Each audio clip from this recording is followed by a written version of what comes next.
할렐루야. 이 시간에는 디모데전서 1장 12절부터 17절까지의 말씀을 통해서 자신에게 정직하라라는 제목을 가지고 말씀을 전하겠습니다. 먼저 성경 말씀을 제가 읽어드리겠습니다. 디모데전서 1장 12절부터 17절까지의 말씀입니다. 나를 능하게 하신 그리스도 예수 우리 주께 내가 감사함은 나를 충성되이 여겨 내게 직분을 맡기심이니 내가 전에는 비방자요 박해자요 폭행자였으나 도리어 긍휼을 입은 것은 내가 믿지 아니할 때에 알지 못하고 행하였음이니라. 우리 주의 은혜가 그리스도 예수 안에 있는 믿음과 사랑과 함께 넘치도록 풍성하였도다. 미쁘다 모든 사람이 받을 만한 이 말이여 그리스도 예수께서 죄인을 구원하시려고 세상에 임하셨다 하였도다. 죄인 중에 내가 괴순이라. 그러나 내가 긍휼을 입은 까닭은 예수 그리스도께서 내게 먼저 일체 오래 참으심을 보이사 후에 주를 믿어 영생을 얻는 자들에게 본이 되게 하려 하심이라. 영원하신 왕 곧 썩지 아니하고 보이지 아니하고 홀로 하나이신 하나님께 존귀와 영광이 영원 무궁하도록 있을지어다. 아멘. 속고 사는 일은 불쾌하고 속상한 일입니다. 그런데 이 세상에서 자신을 가장 많이 속이는 존재는 바로 자기 자신이라고 합니다. 자기 자신을 속이는 경우를 우리는 주변에서 쉽게 찾아볼 수 있습니다. 예를 들면 자기 확증, 편향, 자기 과시, 자기 기만 같은 곳에서 찾아볼 수 있습니다. 자기 편향 확증입니다. 셀프 컨퍼메이션 바이어스는 자신이 가지고 있는 생각이나 신념을 확인하려는 경향으로 자신의 생각을 뒷받침하는 근거만 수용하고 자신에게 유익한 정보만 선택적으로 수집해서 자기가 보고 싶은 것만 보고 듣고 싶은 것만 듣고 믿고 싶은 것만 믿는 경향입니다. 이런 자기 편향 확증의 경향은 특별한 사람들만 있는 것이 아니라 대부분의 사람들에게 이런 경향이 나타납니다. 자기 편향 확증은 자신의 생각과 반대되는 정보나 객관적인 비교를 거부하거나 무시하기 때문에 결국 자신을 사실에서 점점 멀어지게 하므로 자신이 자기를 속이는 결과를 초래하는 것입니다. 자기 과시가 있습니다. 자신의 존재를 인정받기 위해서 타인에게 자신을 과장하여 드러내는 것입니다. 다른 사람에게 인정받고 칭찬받는 일은 대부분의 사람들의 바람이며 이런 인정 욕구 자체가 나쁜 것은 아닙니다. 하지만 타인에게 인정받고 타인의 기대를 만족시키려는 욕구가 지나치다 보면 자신을 과장하게 되고 결국 자기 자신을 잃어버리게 되는 것입니다. 이런 자기 과시도 결국 자기 자신을 속이는 것이라고 할 수 있습니다. 자기 기만이 있습니다. 사실과 다르거나 진실이 아닌 것을 합리화하면서 사실로 받아들이고 정당화하는 것입니다. 예를 들면 알코올 중독으로 일주일 내내 술을 마시는 사람이 자신은 일주일에 2, 3회만 술을 마시고 있으며 술을 언제든지 조절할 수 있고 끊을 수 있다고 말을 하는 것입니다. 이런 모습도 역시 사실이 아닌 것을 사실로 여기도록 스스로를 속이는 것이라고 할 수 있습니다.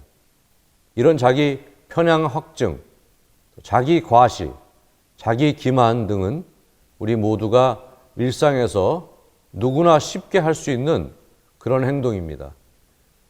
이 모두는 역시 자기 자신을 속이는 것입니다. 이처럼 잘 보면 자신을 가장 많이 속이는 존재는 바로 자기 자신인 것을 알 수 있습니다. 이런 경향에 대하여 미국의 사회철학자 에릭 호퍼는 우리는 자기 자신에게 거짓말할 때 가장 크게 거짓말한다라고 말했습니다. 성경을 보면 자신을 지속적으로 속이며 다른 사람들도 속이는 사람들이 등장합니다. 바로 바리새인들입니다. 이들의 삶에는 자기 편향 확증, 자기 기만, 자기 과시 등의 모습이 종합적으로 나타납니다. 바리새인들은 종교적인 열심을 가지고 율법을 지키려고 나름 열심히 노력을 했음에도 불구하고 예수님에게 전혀 인정을 받지 못했습니다. 왜냐하면 그들은 편향 확증된 잘못된 신앙으로 자신이 신앙생활을 잘하고 있다고 자신을 속였고 그런 자신들을 과시하며 다른 사람들도 그렇게 살도록 권했습니다. 그들은 자신을 속임으로 남도 속이고 결과적으로 전혀 하나님과 관계없는 신앙생활을 했던 것입니다. 이런 바리새인들의 모습에 반하여 예수님이 정해주신 길이 있습니다. 바로 자기 부인의 길입니다. 예수님은 마태복음 16장 24절 말씀을 통해서 누구든지 예수님을 따라오기를 원하면 자기 자신을 부인하고 자신의 십자가를 지고 예수님을 따라오라고 말씀하셨습니다. 자기 부인은 인간적인 욕심과 죄악을 추구하며 하나님과 전혀 관계없이 살고 있는 자신을 부인하고 이런 자신을 자신과 아무런 관계가 없는 사람으로 대하는 것입니다. 전 세계 모든 구세군인들은 1년에 한 번 다 함께 예수님이 명하신 자기 부인의 삶을 실천하며 헌금을 모금하여 세계 선교에 사용하는 오랜 전통이 있습니다.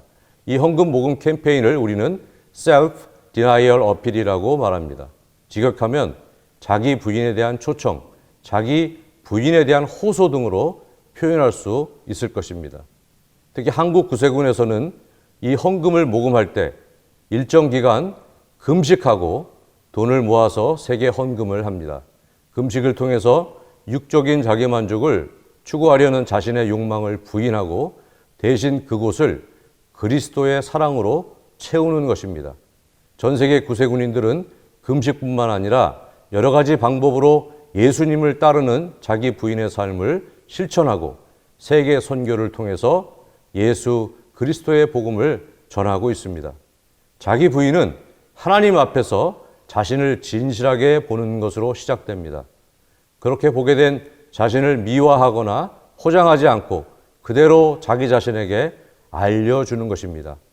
칼빈은 하나님을 아는 지식과 우리 자신을 아는 지식은 서로 연결되어 있다고 했습니다. 우리는 하나님을 알게 될 때 거룩하시고 전능하신 하나님의 영광과 비교되는 자신의 부패함과 연약함과 비참함을 깨닫게 되는 것입니다. 그리고 우리는 이러한 우리 자신의 실존을 비참하게 여기며 하나님의 구원을 간절히 바라게 되는 것입니다. 그러므로 자기 자신을 정확하게 아는 것은 하나님의 은혜이며 하나님을 만나는 시작이며 구원의 시작이라고 할 수 있습니다. 이 연장선에서 우리는 예수 그리스도를 담는 성화의 과정 속에서도 지속적으로 하나님 앞에서 자신의 모습을 정확하게 바라보는 시간을 가져야 합니다. 하나님 앞에서 자기 자신에게 정직한 시간을 갖는 것이 거룩한 삶의 기초입니다. 본문을 보면 사도 바울은 자신의 모습을 죄인 중에 괴수라고 표현하고 있습니다. 이 부분을 NIV 영어 성경은 I'm the worst라고 표현합니다. 최상급을 써서 바울은 자신이 가장 악한 존재라고 고백하고 있는 것입니다. 이 표현은 바울의 겸손이 아니라 하나님 앞에서 발견한 자신의 모습을 하나님과 자신에게 정직하게 고백하고 있는 것입니다. 디모데전서는 사도 바울이 순교하기 4, 5년 전에 기록한 책으로 바울이 가장 신앙적으로 성숙한 상태에서 기록한 책입니다. 그런 사도 바울이 자신을 죄인 중에 괴수라고 표현하는 데서 우리는 하나님의 신실한 종으로서 모험적인 사역을 했던 사도 바울의 모습을 찾아볼 수 있습니다. 죄인 중에 괴수라는 스스로에 대한 평가는 아무런 사심도 없고 과장도 없는 솔직한 믿음의 고백입니다. 이처럼 하나님 앞에서 자기 자신에게 솔직해지려는 사도 바울의 몸부림과 자기 부인이 바울을 바울 되게 했던 비결입니다. 요한 웨슬레는 자신의 설교를 통해서 자기 부인에 대하여 이렇게 말했습니다. 옳은 길을 가려면 다른 길을 반드시 버려야 합니다. 우리는 두 길을 다 걸을 수 없습니다. 참으로 나약한 인간은 두 길을 교대로 가려고 할지 모릅니다. 그러나 두 길을 동시에 걸을 수는 없습니다. 하나님의 뜻을 부인하여 자기를 따르든지 자기를 부인하여 하나님의 뜻을 따르든지 해야 합니다. 자기를 따르는 것은 잠시 동안의 기쁨이 있습니다. 그러나 구미에 맞는 음식만을 섭취함으로 우리의 육신의 질병은 더하게 되고 이 잠시의 쾌락은 결국 죽음을 초래하는 것입니다. 하나님 앞에서 우리 자신을 정직하게 바라보고 고백할 때 우리는 예수님의 치료를 받을 수 있으며 구원의 길로 인도되는 것입니다. 바울은 본문에서 주장합니다. 밑보다 모든 사람이 받을 만한 이 말이여 그리스도 예수께서 죄인을 구원하시려고 세상에 임하셨도다 하였도다. 바울은 나 같은 최악의 죄인을 구원하기 위해서 예수님이 이 땅에 오셨고 나는 그분의 전적인 은혜로 구원을 받았습니다라고 고백하는 것입니다. 이처럼 하나님 앞에서 자신에 대한 정직한 진단은 하나님의 구원의 은혜를 경험하게 합니다. 또한 하나님 앞에서 자신에 대한 정직한 진단은 우리를 온전하게 하며 사명을 감당하게 하는 능력이 있습니다. 남아프리카 공화국의 대통령을 했던 넬슨 만델라는 우선 당신 자신에게 정직해져야 한다. 당신 스스로를 변화시키지 않으면 당신은 절대로 이 세상에 영향을 끼칠 수 없다라고 말했습니다. 우리는 세상을 하나님의 나라로 변화시켜야 할 각자의 사명이 있습니다.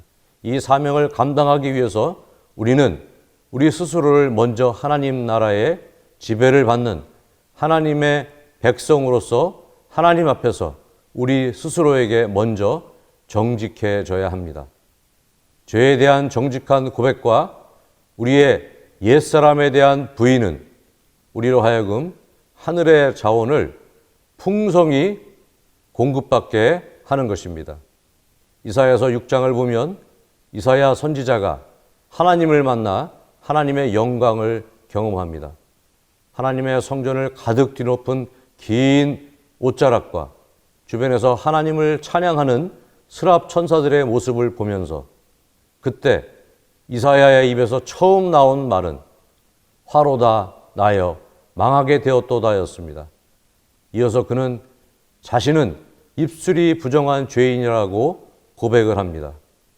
그 자리에서 드라마틱하게 하나님의 용서를 받은 이사야는 하나님 앞에서 정결케 된 자유함을 기뻐하며 내가 여기 있나이다 나를 보내소서라고 힘차게 외칩니다. 이 외침은 하나님이 원하시는 소원이 곧 자신의 소원이 된 것을 선언하는 외침입니다.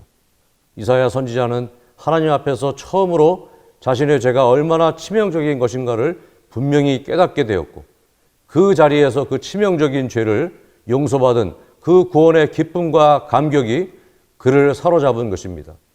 그래서 그는 자신이 그랬던 것처럼 죄인들을 하나님께 용서받게 하는 것이 인생의 최고의 목표가 되었습니다.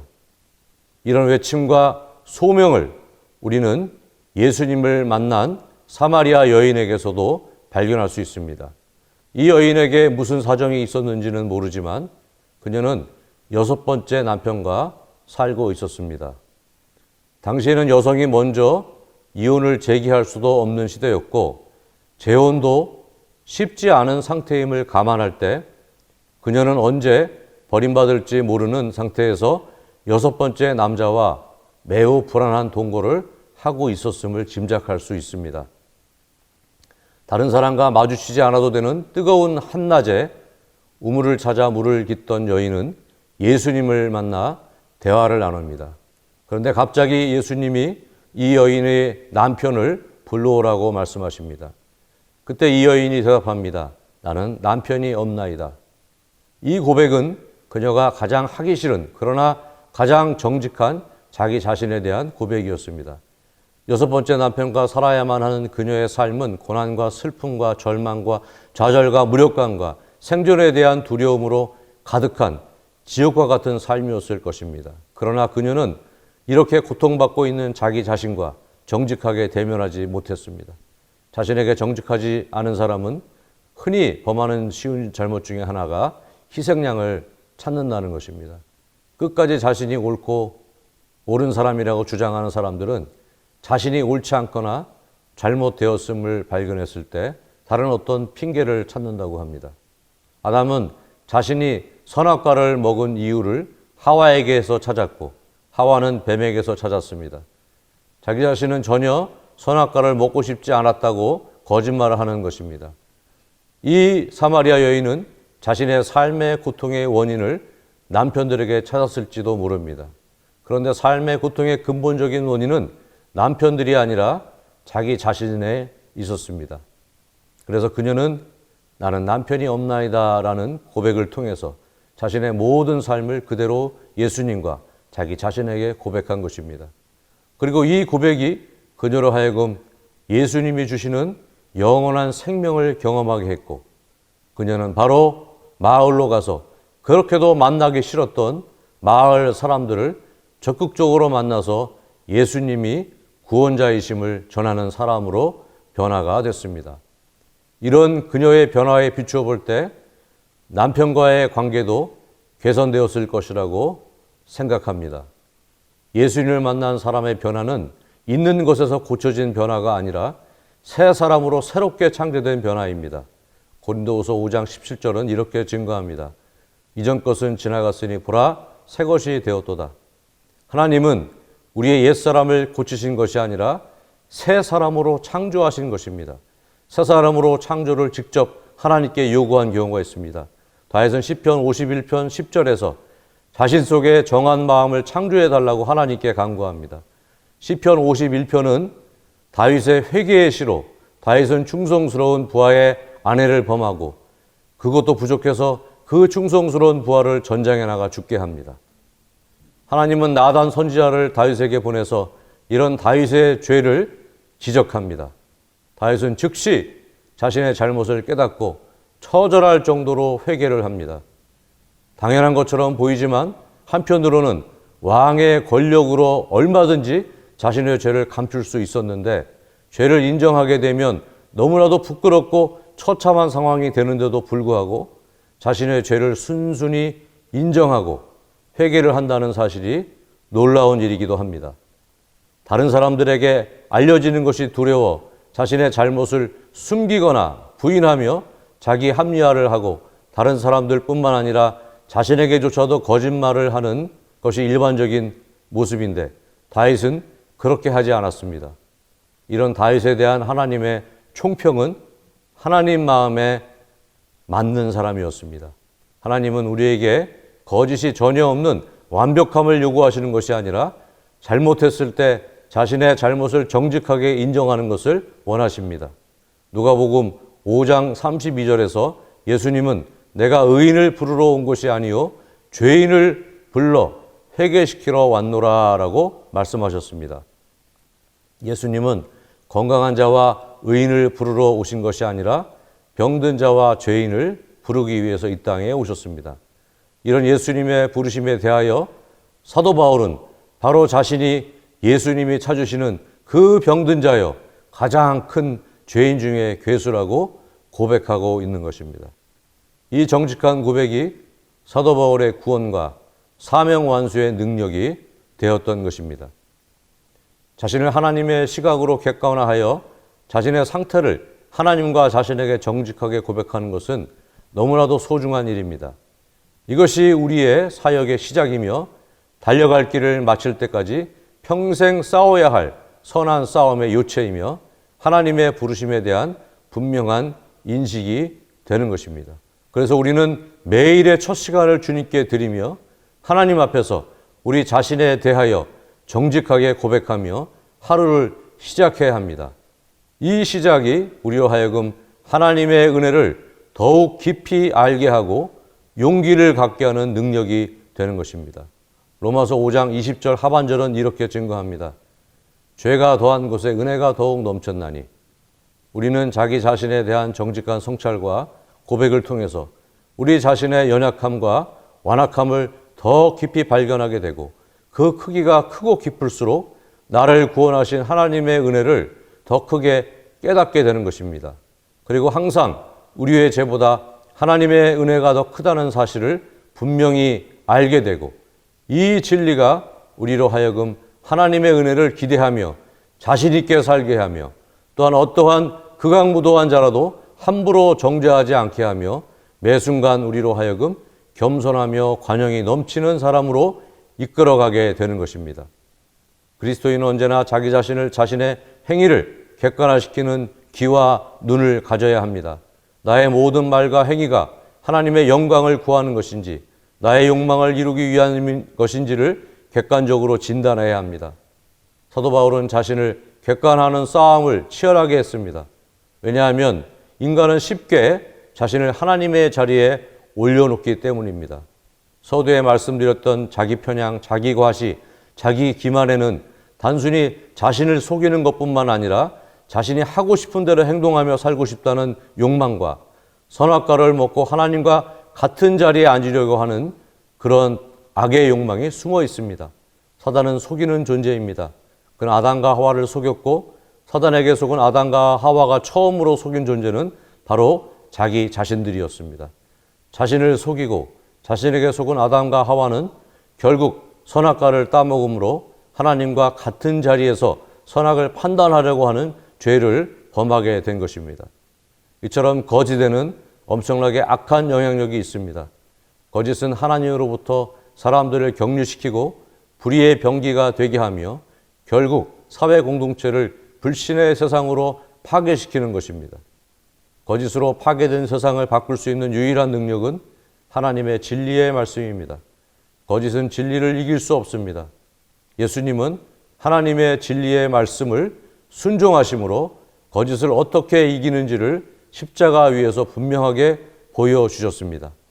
하나님의 진리의 말씀만이 인간의 자리를 본래 있어야 할 복된 피조물의 자리로 회복시켜주고 신뢰가 회복된 하나님 나라로 회복시키는 유일한 능력입니다. 그리고 우리가 가장 먼저 해야 할 일은 자신을 하나님의 시각으로 객관화하여 자신의 상태를 하나님과 자신에게 정직하게 고백하는 일입니다. 이것이 우리의 사역의 시작이며 달려갈 길을 마칠 때까지 평생 싸워야 할 선한 싸움인 것입니다. 기도하겠습니다. 전능하시고 자비로우신 아버지 하나님, 우리로 하여금 언제나 하나님 앞에서 우리 스스로를 바라보게 하시고 정직하게 우리 하나님의 모든 것을 하나님께 고백하게 하시며 이를 통해서 주님을 따라 온전케 되는 축복을 허락하여 주시옵소서. 예수님의 이름으로 기도드립니다. 아멘.